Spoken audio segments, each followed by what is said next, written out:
તો વલસાડના કપરાડામાં ભાજપના મધ્યસ્થ કાર્યાલયનું ઉદ્ઘાટન કરવામાં આવ્યું। કપરાડાના ધારાસભ્ય અને રાજ્યના પૂર્વ મંત્રી જીતુભાઈ ચૌધરીની હાજરીમાં નાના પોંઢામાં ભાજપનું કાર્યાલય શરૂ કરાયું। આ અવસરે ધારાસભ્ય જીતુભાઈ ચૌધરીએ ભાજપની જંગી લીડ મળશે અને ધવલ પટેલનો ભવ્ય વિજય થશેનો વિશ્વાસ પણ વ્યક્ત કર્યો।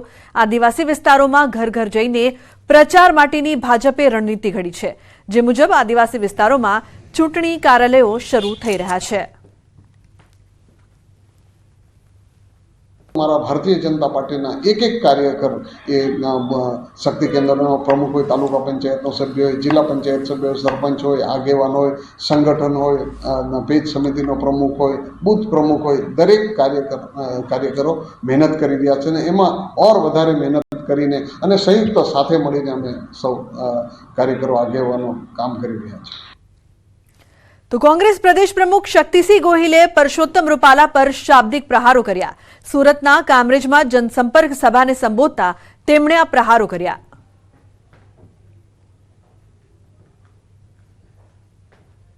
शंकराचार्यजी महाराजे कह्युं के मंदिरनुं काम बाकी छे अने उपर कलश चढ़ाववा माटे के मंदिरना बाकी कामने ऊपर करवा माटे मजदूर ऊपर चढ़शे, नीचे रामलल्लानी मूर्ति हशे तो मजदूरना चरण एना पग ए रामनी ऊपर आवे आ पाप लागे, आ पाप कहेवाय। आम छतां भाजपवाळाए शंकराचार्यजीनुं न मान्युं अने એટલે ભગવાન રૂઠ્યા એટલે રૂપાલાની જીવે બેઠ। तो क्षत्रिय समाजना आंदोलन अंगे मोटा समाचार सामे आव्या छे। क्षत्रिय समाजना आगेवानो हवे खोडलधाम चेरमेन नरेश पटेल ने मळशे। नरेश पटेल ने नहीं, मां खोडियार ने नरेशभाई ने मळशुं, बराबर छे। दर्शन करवा जाशुं त्यारे एनी राय लेशुं के नरेशभाई आमां शुं करी शकाय, बराबर छे। पण अत्यारे ए मुद्दामां नथी એટલે તમને ન કહી શકું, પણ નરેશભાઈને મળવાનું સમાજ નક્કી કરશે, સંકલન સમિતિ કરશે તો ચોક્કસપણે મળશું। तो राजपूत संकलन समिति में कोई भागला नहीं। राजपूत समाज संकलन समिति सभ्य पीटी जाडेजाए आ दावो कर्यो छे। बीजो कोई संदेशो तमे मानता नहीं कि आमां भागला पड्या छे, भागला पड्या ज नथी। काले 92 समितिना सभ्यो हता एनी बदले काले 500 थया अने क्षत्रिय समाजना बे भाग नथी पड्या। एक व्यक्ति एम कहे कि भागला पड़ी गया, ए व्यक्ति तो कोई पण स्टेटमेंट आपी सके। लाखों राजपूतो छे, एमां 5 विघ्न संतोषी पण होई सके, ए पण स्टेटमेंट आपी सके। અને એક વ્યક્તિ સ્ટેટમેન્ટ આપે એ રીતે સમાજે નથી કરવાનું। સમાજ એટલે સંકલન સમિતિ અને સંકલન સમિતિ એટલે સમાજ। જ્યારે સંકલન સમિતિને સમાજને માન્ય છે તો સમાજ છે એ ભગવાન છે ને સમાજથી મોટું કોઈ નથી હોતું। तो पीटी जाडेजाए क्षत्रिय आगेवान पद्मिनीबाना निवेदन पर प्रतिक्रिया आपी।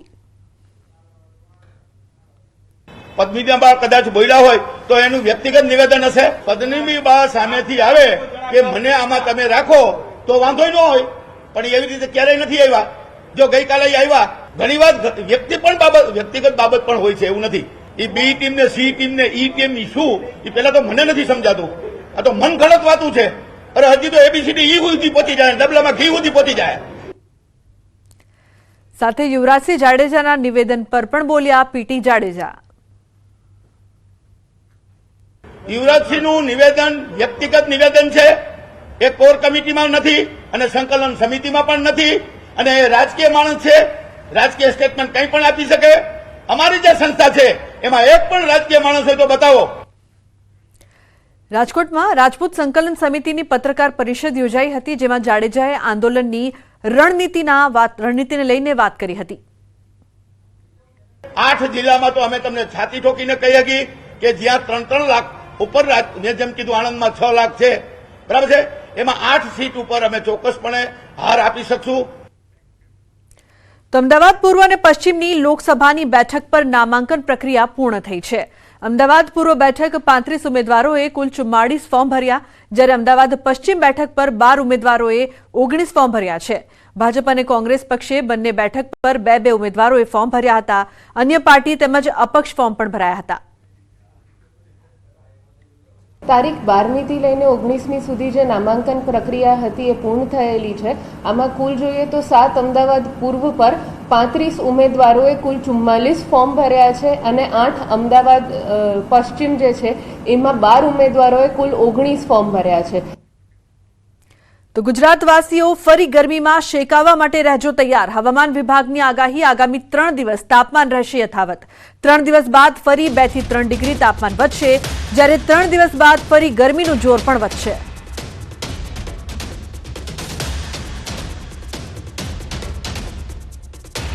पवन का दिशा है अभी westerly to north westerly direction में है, लोअर लेवल में, and weather was dry reported during the last 24 hour. No heat wave reported over the region, and maximum temperature reported Amreli, which is 40 degree centigrade, and at Ahmedabad it is 39.5 degree centigrade, जो कि हम जो देख रहे हैं -2.1 degree centigrade below with compared to 18th. The maximum temperature Ahmedabad 39.5, जो कल का ऑब्जर्व टेम्परेचर है, मैक्सिमम टेम्परेचर. તો હવે વાત કરીશું તમારી બેઠક તમારી વાતની.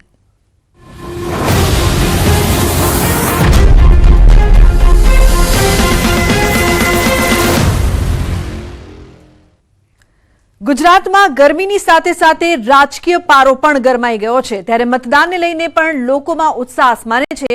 ચારે અને ચોકે રાજકારણની ચર્ચા ચાલી રહી છે. અમદાવાદના મતદારોનો શું છે મૂડ? મતદારો કયા મુદ્દે કરશે મતદાન? શું છે આશા અપેક્ષા? લોકસભા ચૂંટણીનું બ્યુગલ વાગી ગયું છે, ત્યારે તમામ જગ્યાએ એક જ ચર્ચા થાય છે કે હવે શું થશે, પરિણામો શું આવશે, મતદાન કઈ રીતે થશે, અને તેને લઈને જ રેસ્ટોરન્ટ કે કાફે હોય કે તમામ જગ્યાએ એક જ માત્ર ચર્ચા છે, એ પણ રાજનીતિ. ત્યાં ન્યૂઝની ટીમ પહોંચી છે સિંધુમણ રોડ પર આવેલા ક્રુઝ કાફેની અંદર, અને ત્યાંના લોકો જે બેઠી રહ્યા છે, અનેક લોકો આવે છે, એન્જોય કરતા હોય છે અને ખાસ કરીને ચર્ચા પણ કરતા હોય છે. કોફી તો પીવે છે, પરંતુ સાથે એ પણ ચર્ચા થતી હોય છે કે હવે શું થવાનું છે. નેતાઓ જે રીતે નિવેદનો આપે છે, તો સાથે જ પ્રધાનમંત્રીની પણ વાત અહીં થઈ રહી છે. ત્યારે આ જોઈ શકો લોકો છે, બધા લોકો કોફી એન્જોય કરી રહ્યા છે. ચર્ચા કરું તેમની સાથે જ બેઠા છો. ચર્ચા તો માત્ર રાજકારણી જ હશે. શું લાગે છે હવે પ્રધાનમંત્રી નરેન્દ્ર મોદી ફરી એમ કહે છે કે મારે પ્રધાનમંત્રી બનવું છે? 100% પ્રધાનમંત્રી બનશે જ. બનવું છે એવું બનશે જ, 100% બનશે. કે એમના થકી રામ જન્મભૂમિના મંદિરનું જે નિર્માણ થયું મોટું, એ મોટો એ જે પછી આ 370ની કલમ એ હટી, અને આ જે કરફ્યુ દર વર્ષે જ્યારે હોય ત્યારે તોફાન, કોમી તોફાન થતા હતા, એ પણ બધા બંધ થઈ ગયા. તો એમને જ વોટ આપીને એ જ બનવા જોઈએ, ને એ જ બનશે જ, પણ એ જ નરેન્દ્ર મોદી સાહેબ જ બનશે. બીજું કે અમદાવાદ શહેર હોય, ગુજરાત હોય કે સમગ્ર ભારતની અંદર એક વિકાસ પણ જોવાતો હોય છે. પહેલાંના રોડ રસ્તા તમે જુઓ, પહેલાંના વિકાસ તમે જુઓ, બ્રિજ જુઓ, અને તમે ગાર્ડન જુઓ, અને પબ્લિકના હેલ્થની ચિંતા કરવાવાળી આ સરકાર હોય, તો આપણે એ પણ જોવાતું હોય છે. એટલે આ ભારતીય જનતા પાર્ટી એ જે છે એ અમારા માટે એ યોગ્ય જ છે. નરેન્દ્રભાઈ PM બનશે, અને એ જ દેશના હિત માટે છે. સાંસદ, અમારા સાંસદ લોકપ્રિય. અમને તો, હું અત્યારે જે બેઠું છું એટલે ઘાટલોડિયા વિધાનસભા અને ગાંધીનગર લોકસભા લાગે છે.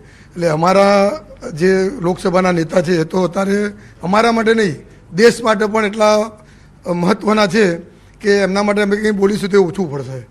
અત્યારે ઇન્ડિયાની તાકાત આપણે જોઈએ તો ધારો કે અત્યારે દુબઈની અંદર મંદિર બન્યું, તો ત્યાંના રાજાએ ત્યાં જઈને પારણા કર્યા. એટલે અત્યારે ભારતમાં નહીં પણ વર્લ્ડમાં આપણી તાકાત અમિતભાઈ અને નરેન્દ્રભાઈના હિસાબે જે થઈ રહી છે એ ખરેખર કલ્પના બહારની વસ્તુ છે. એમાં ગમે તે કન્ટ્રીમાં આપણે ફરવા જતા હોઈએ છીએ તો ક્યાં આપણને કોઈ પૂછે કે ક્યાં ના છો, અને આપણે એવું કહીએ કે ઇન્ડિયાના, તો એ લોકોને બી આશ્ચર્ય થાય. ઇન્ડિયા એટલે આપણે બોલીએ તો સામે એ લોકો નરેન્દ્ર મોદી સાહેબ, એટલે એ બી આપણા માટે ગૌરવની વાત છે. આમ મતદાન કરો ત્યારે શું મગજમાં હોય છે, શું થિંકિંગ હોય છે કે ભાઈ કામ થયા છે, નથી થયા? ફરિયાદો તો ઘણી બધી કરતા હશો ને, ભાઈ આ કામ નથી થતું, રસ્તા નથી થતા. આ સરકારમાં એવું છે, જો આ સરકાર નાના માણસોનું બી બહુ ધ્યાન રાખેલું છે. તમે આજે ગરીબ વર્ગ જુઓ તો એને કરિયાણું, ટોટલી કરિયાણું એ લોકોને મળતું. એમના બાળકોને સરકાર અત્યારે સારી સ્કૂલોમાં ભણવા માટે સરકાર પૈસા ખર્ચે છે, અને એ લોકોને લાભ મળતો હોય છે. અને મેડિકલની બાબતે કોઈ પણ ગરીબના આજે ખિસ્સામાંથી 1 રૂપિયો કાઢવો નથી પડતો. રહેવા માટેના બી આવાસ યોજનામાં તમે જુઓ, રહેવા માટે અઢળક હજારો મકાન બનાવ્યા છે આ સરકારે. અત્યારે ટેકનોલોજીની બાબતમાં નરેન્દ્ર મોદી સાહેબને બહુ જ સારું એવું ધ્યાન આપેલું છે. નરેન્દ્ર મોદી સાહેબ ટેકનોલોજીના કારણે જે અત્યારે એજ્યુકેશન ડિપાર્ટમેન્ટ એજ્યુકેશન લાઇનમાં બી સારું એવું ડેવલપમેન્ટ છે. મોદી સાહેબના કારણે ટેકનોલોજીના કારણે બાળકો ઓનલાઈન શિક્ષણ બી પ્રાપ્ત થયેલા હોય છે. એ બી મુદ્દા સારા છે ટેકનોલોજીના બાબતમાં. એટલે રોજગારી મળે છે. રોજગારીની વાત કરીએ તો યંગસ્ટર, આપ યંગ છો, કોંગ્રેસ એમ કહે છે કે રોજગારી તો મળતી નથી. રોજગારી ખરેખર મળી છે ખરી? રોજગારી તો મળે જ છે. જેને કામ કરવું હોય એના માટે કંઈ રોજગારી મોટો ઇસ્યુ છે નહીં. ને સરકારે હમણાં જુઓ, લાસ્ટ 5 વર્ષમાં તમે ઘણી બધી સરકારી ભરતી કરી છે. જેમ કે ક્લાર્કની ભરતી છે, ફોરેસ્ટની ભરતી છે, હમણાં પોલીસની ભરતી જાહેર કરી છે. એટલે રોજગારી તો એવું કોઈ મોટો ઇસ્યુ છે એવું કંઈ લાગતું છે નહીં. અચ્છા, તો આમ યંગસ્ટર તરીકે જાઓ ત્યારે મતદાન શું આમ ધ્યાન ફોકસ કરશો કે ભાઈ મારે આ મતદાન આ પાર્ટીને કરવું છે કે આ પક્ષને કરવું છે? ડેવલપમેન્ટ અને ઐતિહાસિક નિર્ણય લીધો મોદી સાહેબે, જે રામ મંદિર બનાવવાનો. ઓકે, રામ મંદિર સૌથી મોટો મુદ્દો છે. બીજા પણ વ્યક્તિ જોડાયા હકુસુની સાથે જ. શું તમને લાગે છે, ચશ્મા પહેર્યા એકદમ, શું લાગે છે આ વખતે ચૂંટણીમાં કેવો માહોલ કેવો લાગે છે?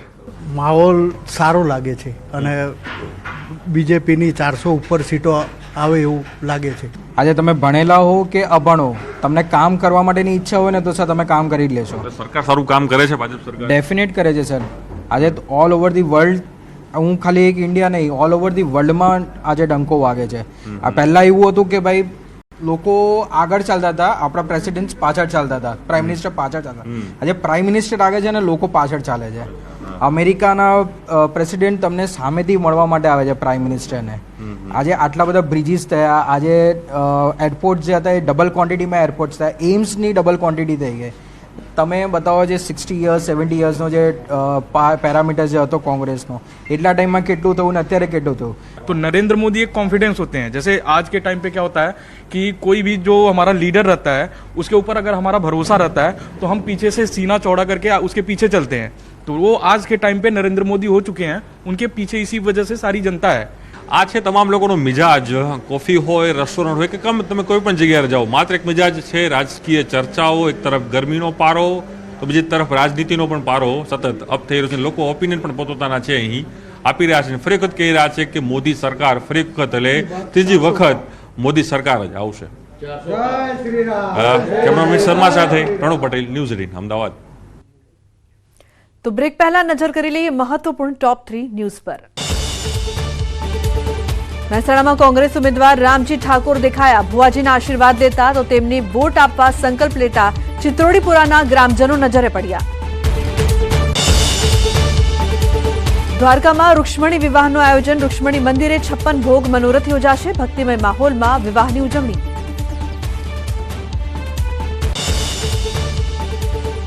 બહુચરાજીમાં શક્તિ, ભક્તિ અને આસ્થાનો ત્રિવેણી સંગમ. આવતીકાલથી 3 દિવસ ચૈત્રી ઉત્સવનું આયોજન. ભાતીગઢ મેળામાં ભક્તોનું દેશ વિદેશથી આગમન.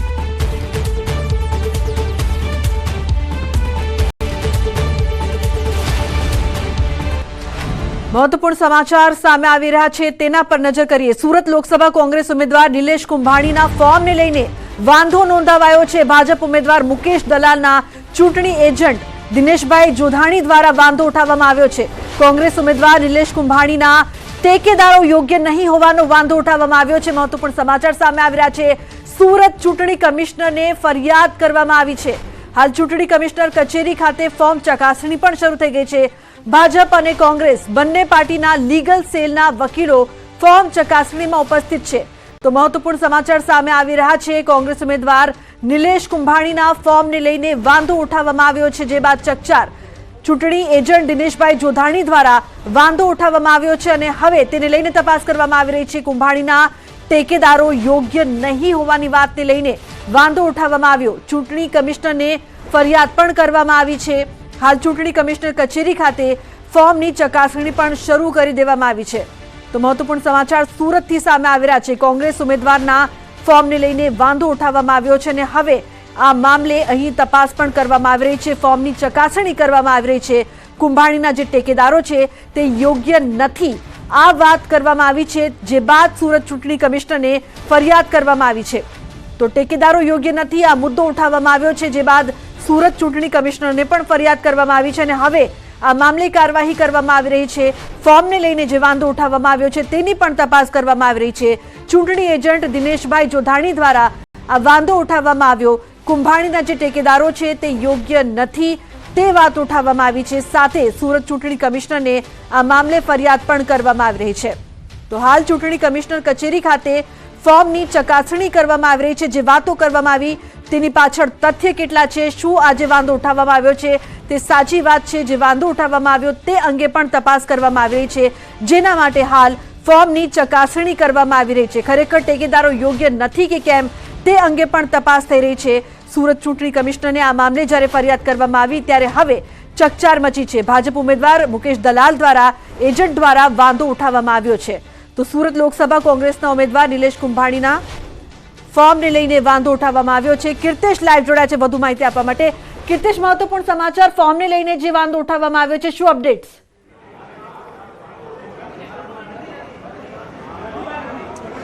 બિલકુલ, સુરત લોકસભાના ઉમેદવાર કહી શકાય એવા દિનેશ કુંભાણી કે જે કોંગ્રેસના ઉમેદવાર છે તેમના ફોર્મને લઈને વાંધો ઉઠાવવામાં આવ્યો છે.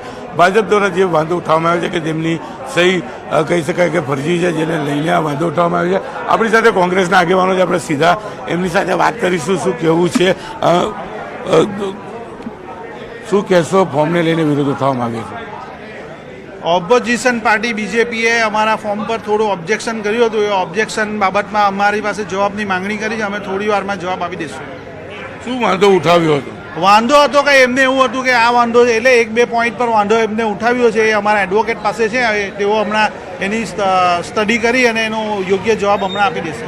બિલકુલ, આ હતા વિપુલભાઈ ઉધનાવાલા, કોંગ્રેસના યુવા કાર્યકર્તાઓ. જે પ્રકારે વાંધો ઉઠાવવામાં આવ્યો છે, આ જ પ્રકારે જો વાંધો રહે તો ચોક્કસપણે કોંગ્રેસને મુશ્કેલીઓ વધી શકે. તમે દ્રશ્ય સીધા જોઈ શકાય છે સુરત કલેક્ટર ઓફિસ ખાતેના, કે જ્યાં આગળ બંને પક્ષના ઉમેદવારો પહોંચ્યા હતા અને જે પ્રકારે કહી શકાય કે થોડીક વખત માટે શબ્દોનું ઘર્ષણ જોવા મળ્યું હતું. અસલમભાઈ સાયકલવાલા કોંગ્રેસ આગેવાન છે, આપણે એમની સાથે પણ વાત કરવાનો પ્રયાસ કરીશું. કારણ કે જે પ્રકારે કહી શકાય કે કોંગ્રેસના ઉમેદવારે ડમી સહી કરી એવો આક્ષેપો ભાજપ દ્વારા કરવામાં આવ્યા. જો કે કલેક્ટર દ્વારા, ચૂંટણી પંચ દ્વારા બંને વ્યક્તિઓને સાંભળવામાં આવ્યું હતું, હિયરિંગ કરવામાં આવ્યું હતું અને થોડીક જ વારમાં આ મામલે ચુકાદો આપવામાં આવશે. ખાસ કરીને દિનેશ કુંભાણી બી કલેક્ટર ઓફિસ ખાતે પહોંચ્યા હતા પોતાના ટેકેદારો સાથે, પોતાના પક્ષના કાર્યકર્તાઓ સાથે. ત્યારે અસલમ સાયકલવાલા પણ અહીંયા છે, આપણે સીધા એમની સાથે વાત કરવાનો પ્રયાસ કરીશું. શું કહેવું છે અને કયા પ્રકારની આખી વાત છે? અસલમભાઈ, શું વાંધો ઉઠાવવામાં આવ્યો હતો, કોને વાંધો ઉઠાવ્યો હતો અને હવે શું? તો અમને પણ એવી ભારતીય જાણવા મળે, કારણ કે અમે બધા નિલેશભાઈ કુંભાણી અને અમારા પ્રદેશ પ્રમુખ શક્તિસિંહ ગોયલ કામરેજ આવ્યા હતા. અમે કામરેજ સાથે હતા. ત્યાં અમને એવી ખબર પડી કે ભાઈ દિનેશ જોધાણી, જે માજી deputy mayor Bharatiya Janata party senior નેતા છે, એ આવીને ટેકેદારોને લાવીને એવી રજૂઆત કરી ગયા કે ભાઈ અમે લોકો સહી કરી છે કે નથી, કે સહી પ્રેશરમાં કરાવી છે. તો એમ કહું જોઈએ છે, અત્યારે કલેક્ટર કચેરી ચૂંટણી પંચના કાર્યક્ષેત્રમાં આવે છે. ચૂંટણી પંચના કાર્યક્ષેત્રના નીતિ નિયમ મુજબ કામગીરી કરે. ભારતીય જનતા પાર્ટીના દબાણમાં કોઈ એવી કામગીરી ના કરે કે સુરતની સમગ્ર દેશમાં ચૂંટણી પંચ માટે લોકોને શંકા ઉપજે. બીજી વાત કહું કે ભારતીય જનતા પાર્ટી એમ કહે છે કે અમારા પેજ પ્રમુખ સુધીનું સંગઠન મજબૂત છે. 2019માં લોકો 5.5 લાખમાં ત્યાં સીટ જીત્યા હોય તો એમને આવા કાવા દાવા કરવાની શું જરૂર પડી? શું હાર બાકી ગયા છે? હાર સહન નથી થતી એટલે આવા કાવતરા કરવાની ફરજ પડે છે અને ફોર્મ રદ કરવા માટે હવે તલપાપડ બની રહ્યા છે. એટલે જે છે 4 વાગે કલેક્ટરશ્રીનો હુકમ આવે ચૂંટણી અધિકારીશ્રીનું, પછી આગળની રણનીતિ શું છે અમે આપને જાણ કરશું. બિલકુલ, ભાજપના ટેકેદારોએ જે પ્રકારના આક્ષેપ કર્યા હતા તેને લઈને આ વિવાદ ઉભો થયો. સુરત લોકસભાના ઉમેદવાર નિલેશ કુંભાણીના ફોર્મમાં ઘણી બધી સત્યો બતાવવામાં આવી હતી, જેને લઈને લેખિતમાં વાંધા અરજી આપવામાં આવી હતી. સમગ્ર મામલો કલેક્ટર અને ચૂંટણી પંચ સામે પહોંચ્યો છે. હિયરિંગ કરવામાં આવી છે અને ટૂંક સમયમાં આ મામલે આપવામાં આવશે. જો ખરેખર ફોર્મમાં વાંધા અરજી હોય અને જો ફોર્મ રદ કરવામાં આવે તો ચોક્કસ કોંગ્રેસની મુશ્કેલીઓ વધી શકે એમ છે, કારણ કે ગઈકાલે ફોર્મ ભરવાનો છેલ્લો દિવસ હતો. બિલકુલ કીર્તેશ, કોંગ્રેસ ઉમેદવાર છે નિલેશ કુંભાણી, અને એક વાત તો એ કહેવામાં આવી છે કે તેમના જે ટેકેદારો છે તે યોગ્ય નથી. તે સિવાય કયા કયા મુદ્દા ઉઠાવવામાં આવ્યા છે અને કઈ પ્રકારથી જે પ્રોસિજર છે, આ પ્રોસિજર કેટલા વાગે સુધી ખબર પડશે કે ફોર્મમાં ખરેખર વાંધો છે કે નહીં? કારણ કે 4 વાગ્યાનો સમય અત્યારે અસલમ સાયકલવાળા દ્વારા કહેવામાં આવ્યો.